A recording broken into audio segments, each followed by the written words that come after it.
for today's video. A day in my life tayo ngayon. Ginanaan akong mag-vlog uli kasi nakita ko yung revenue ko. Gumagalaw.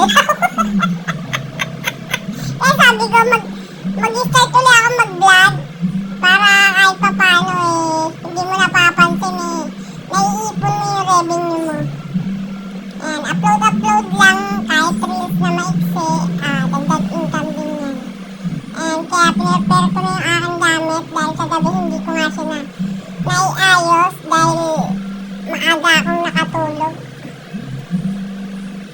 Nire-ready ko na siya para pagpunta ko dun sa aking service na naka-ready na lahat ng gagamitin ko. Alam ko kung saan ko kukunin para hindi siya nakakalat. Kasi nung kailan hiniram po yung aking travel bag, ngayon ko lang nakuha uli. Sa awa ng Diyos, ilang buwan. Shout out sa'yo!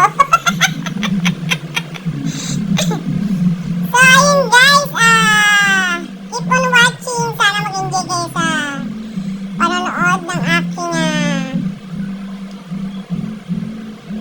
5 minutes ata itong aking video. Pagpasensyaan nyo na ang aking voice over kasi hindi talaga madaling mag voice over. Lalo na't hindi mo alam kung anong sasabihin mo. Kaya pagtsagaan nyo na kung anong masasabi ko dito sa vlog kong to. Ginanaan lang talaga ako kasi nga nakita ko dating $33 yung aking revenue sa YouTube. So naging 45 siya kasi upload ako ng short na reels, short video. So ginanaan ako, sabi ko sayang naman kung makakolekta ako ng $100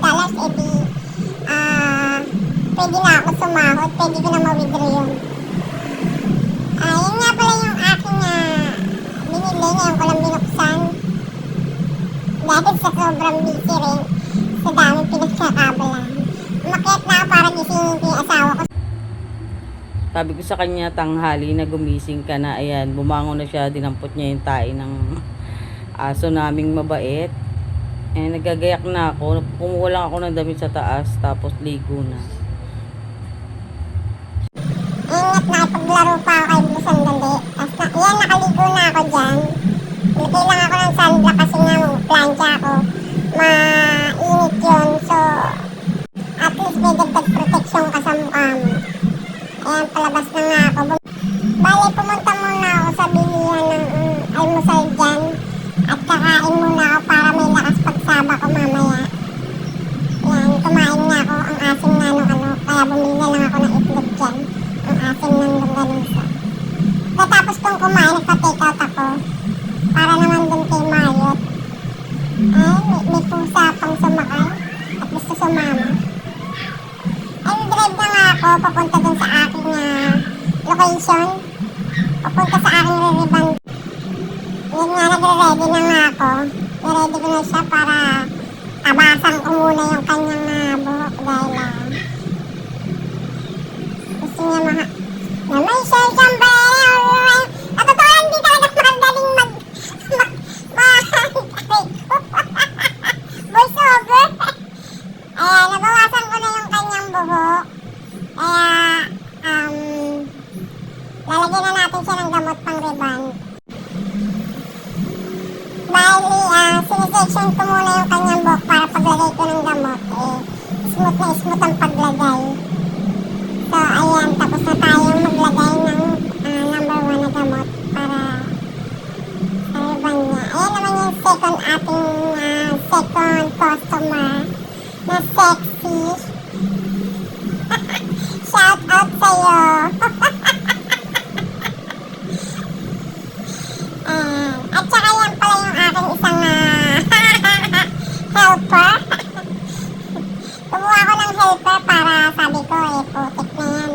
Matanda na ako, kailangan ko katuwang. Mahirap talaga kasi lalo na't overweight na ako. So yung weight ko napupunta sa paa ko pag matagal akong nakatayo. Ang sakit sobra.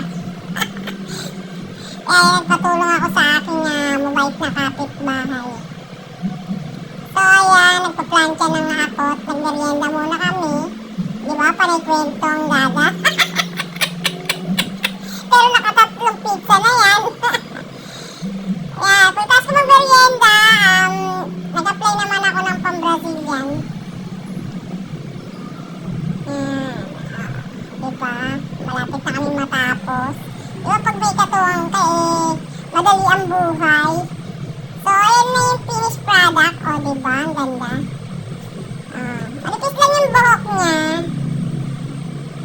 O, diba? Ang ganda. O, mas lalong maganda